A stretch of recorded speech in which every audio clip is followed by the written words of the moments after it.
ගොඩක් ආදරෙන් ඔයාලා හැමෝම අපේ channel එකට පිළිගන්නවා වෙනද වගේම. ඉතින් අදත් කියලා දෙන්නේ ගොඩක් ඖෂධීය ගුණ තියෙන පානයක් හදාගන්න විදිය. ගොඩක් අමාරු දෙයක් නෙවෙයි. ඇත්තටම ගොඩක් ලේසි මේ විදියට මේ පානය හදාගන්න. ඔයාලා හැමෝම දන්න දෙයක් මේක රණවරා මල් වලින් රසවත් පානයක් තමයි අපි අද හදාගන්නේ. ඉතින් ගොඩක් ලේසි මේ රණවරා මල් පානය හදාගන්නේ කොහොමද කියලා අපි වීඩියෝ එකට ගිහින් බලමු. ඔන්න ඉතින් අද අපි හදාගන්නේ ඖෂධීය පානයක්. කවුරුත් දන්නවා රණවරා මල් තමයි හදාගන්නේ.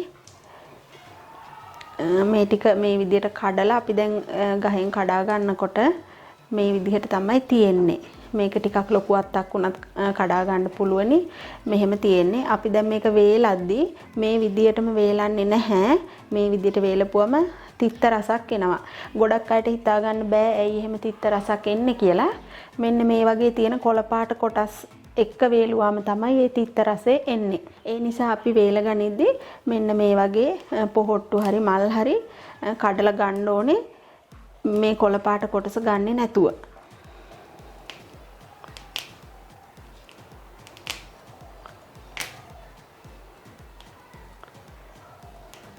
මේක මේ කොළ නෙමෙයි මේ කොළේට අමතරව මේ මැද තියෙන කොටස තමයි තිත්ත එන්නේ. අපි මේ රණවරා කොළ වලින් මැල්ලුම් හදලත් කනවා. ලපටි කොළ වලින් සාමාන්‍ය දළු කොළ වලින් ඒක වරදවලා තේරුම් ගන්න එපා. මේ කොළය වෙනයි මේ තියෙන කොළ ටික වෙනයි. එතකොට මේ ටික තමයි තිත්ත රස එන්නේ මේ ටිකේ නෙවෙයි. මේ විදියට මල් පොහොට්ටු ටික හරි එහෙම නැත්නම් මල් ටික කඩලා අරගෙන ඒ ටික තමයි අපි වේලගන්නේ. රණවරා කියන්නේත් ගොඩක් ගුණ බීමක්.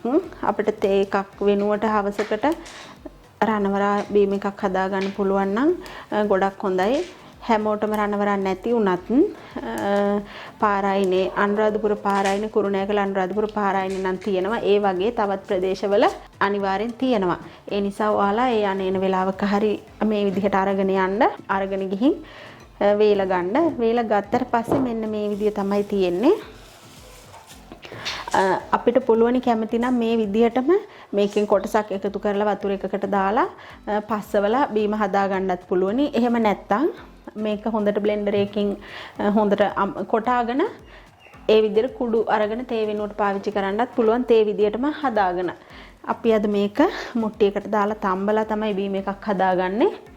අපි බලමු කොහොමද හදාගන්නේ කියලා. මේ විදියට මේ ටික මුට්ටියට දාලා තම්බ ගන්න හදන්නේ. අපිට කුඩු කරලා බොනකොට ගොඩක් වතාවක් බොන්න පුළුවනි. මොකද කුඩු වමනා වෙන්නේ ටිකයිනේ. ඒ නිසා මේ විදියට මුට්ටියෙන් භාගයක් විතර වතුර එකතු කරලා මම මේ ටික හොඳට කකාර ගන්න තමයි හදන්නේ.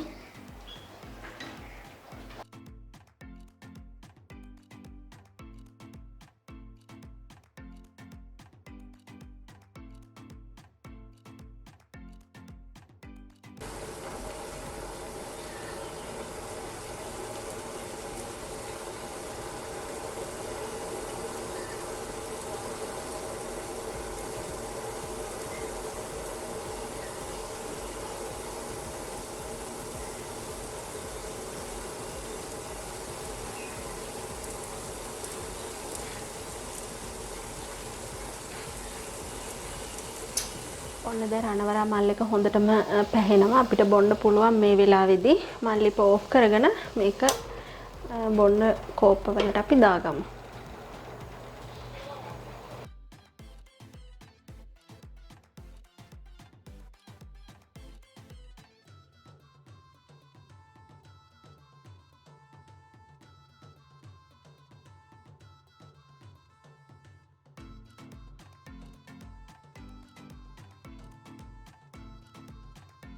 ඔන්න ඉතින් රණවරා මල් එකක් හදාගෙන තියෙන්නේ. ඇත්තටම මේක තේ වගේ පෙනුමක්මයි තියෙන්නේ. නොදන්න කෙනෙක්ට රස බලනකම් හොයන්නත් බැරි තරමට තේ වලට සමාන පාටක් ඇවිත් තියෙන්නේ. හකුරු කෑල්ලකුත් එක්ක හවසකට රසවත් රණවරා මල් කෝප්පයක් බොන්න පුළුවනි. මේවා මුත්‍රා මාරු වලට ගොඩක් ගුණයි. ඒ වගේම ඇඟ සිසිල් කරවනවා. එහෙනම් ඉතින් ඔයාලත් මේ විදියට හදලා රස බලන්න. ආය අලුත් වීඩියෝ එකකින් හමු වෙමු.